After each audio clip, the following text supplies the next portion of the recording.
이 콘텐츠는 온에어 스튜디오에서 만들어졌습니다. 최근 손흥민이 득점왕을 달성하면서 인기가 급상승하고 있습니다. 이 상황에서 손흥민의 재계약이 순조로웠던 이유가 재조명받고 있습니다. 시간은 레버쿠젠 시절로 돌아가 손흥민의 레버쿠젠 시절. 손흥민은 하나의 고민이 있었습니다. 바로 군면제 문제였습니다.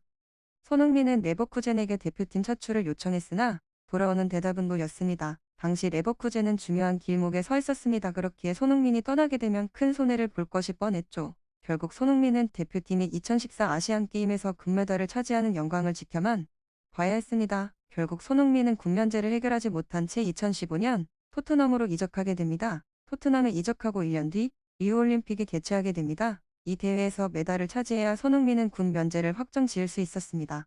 그랬기에 손흥민은 토트넘에게 대한민국 대표팀 차출을 요청했습니다. 다행히 토트넘은 대표팀 차출 요청을 수락했고 손흥민은 2014 리우올림픽에 참가하게 됩니다. 하지만 4강으로 가는 길목에서 온두라스를 만나 그 유명한 침대 축구를 맛보고 대한민국 대표팀은 탈락하게 됩니다. 이후 시간은 2018년으로 흘러 2018 아시안게임이 다가오게 됩니다.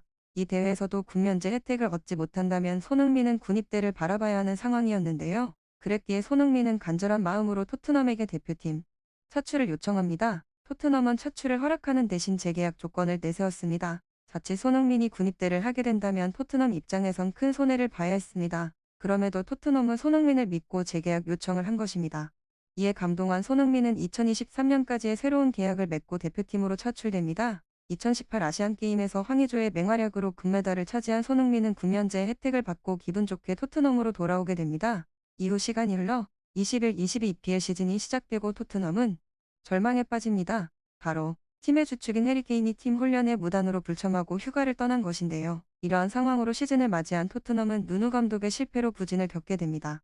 그러나 이런 토트넘을 한 줄기 빛이 비추게 되는데 바로 손흥민의 재계약 요청이었습니다. 토트넘이 제안하지 않았음에도 먼저 다가와 준 것인데요. 사람들은 이런 손흥민의 모습에 의아해했습니다.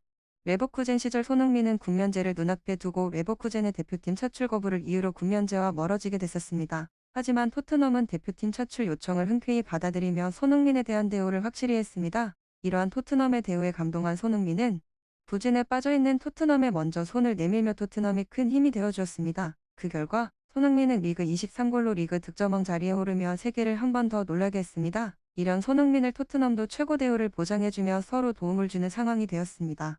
손흥민은 최근 레알 마드리드 이적설이 떠돌며 이슈가 되고 있는데요. 과연 토트넘이 손흥민을 끝까지 지킬지 궁금증이 생기네요. 영상이 유익하셨다면 구독과 좋아요 한 번씩만 눌러주시면 감사하겠습니다. 구독과 좋아요는 저에게 큰 힘이 됩니다.